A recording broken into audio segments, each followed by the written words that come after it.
மயிலாடுதுறையில் ஐஎஸ்ஐஎஸ் பயங்கரவாத அமைப்பைச் சேர்ந்த ஒருவர் கைது செய்யப்பட்டிருக்கிறார். மயிலாடுதுறையில் தொழிலதிபரிடம் பணம் கேட்டு மிரட்டிய வழக்கில் என்ஐஏ கண்காணிப்பில் இருந்து வந்த ஐஎஸ்ஐஎஸ் பயங்கரவாத அமைப்பு ஆதரவாளர் உள்ளிட்ட இருவர் கைது செய்யப்பட்டிருக்காங்க.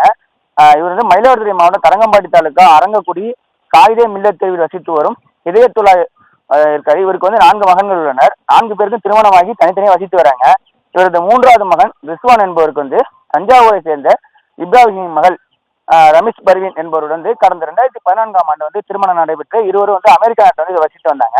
இந்த நிலையில் இருவருக்கும் ஏற்பட்ட மனக்கசப்பால அமெரிக்கா நாட்டின் முறைப்படி அங்குள்ள நீதிமன்றத்தில் கடந்த 2023 அன்று விவாகரத்து பெற்றுள்ளனர். ரமேஷ் பர்வீனுக்கு நஷ்ட ஈடாக இவர்கள் வசித்து வந்த அமெரிக்கா டாலர் மதிப்புல 50,000, அந்த மதிப்பு இந்திய மதிப்பு ரூபாயில 48 லட்சமாகவும் கொடுக்கப்பட்டிருக்குது.